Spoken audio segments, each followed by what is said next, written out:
Mak info iki sampean kabeh mesti paham daerah kene iki. Wong Lorolan karo daerah kene iki mesti paham. Lah kene iki pertigaan lho Mak, Kedong Wungu. Iki SD negeri lek kono kali Bali desa. Iki lek sing arah ngidul iki tembuse Mak. Tembuse Panggung Asri lho Mak. Lumur Timo kae. Iki tak sepilne dalane jalur alternatif teko Kedong Wungu sampai Panggung Asri. Aja lali iki deloken sampai entek videone. Dadi ben roh dalane iki piye penak urane iki ben roh. Dadi misalkan sampean seliwat kene iki ora mamang lho. Dadi sampean kabeh misalkan omahe daerah Siropuro, omahe daerah Talun, Gandusari, Wlingi dan sebagainya. Wingko sampean lek seralep neng Pantai Serang utawa neng JLS kono dan sebagainya daerah kono. Kuwi asline sing paling cedhek liwat kene Mak ya. Lek sampean liwat etan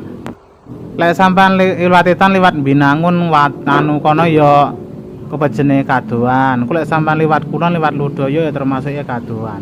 Asline sing paling cedhek ya panggah liwat kene iki. Lah kene iki masuk dusun Centong Mak ya, Centong lek enggak salah. Lek salah ya minta maaf. Dusun Centong desane Kedong Wungu Kecamatane Binangun Kabupaten Blitar. Dadeke Kedong Wungu termasuk desa neng wilayah Binangun sing kulon dhewe ya lor dhewe. Lah iki kene dusune masuk Centong. Lek dalane iki ya teko kene ya lumayan penak Mak ya. Lek jarak tempuhe teko apa jenenge? Teko daerah kene iki sampai teko Panggung Asri kono ya kurang luwih ya 3 kilo paling. Dadeke kurang luwih 3 kilo adohe. Lah teko kene dalane ya sik po enak ngene iki. Wah, ya lumayan lah, ya ora angel nemen ngono lho. Kene iki dusune Centong. Kira-kira enek ora sing omahe kene iki? Ya lek kliwatan apa piye ya jal komen. Ya iki matur suwun wis ndelok videoku. Ya luweh-luweh videone didelok santai-santai ngono aku wis muarem aku san.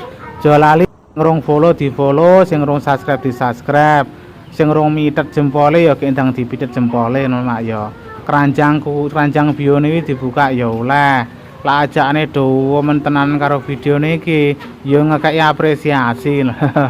Ya wis ngono kuwi lah konten kreator iki ya. Lah iki dalane ya ngene iki ya lumayan ya pemane ngene iki ya sik penak lah wilayah pegunungan ngene iki sik lumayan penak.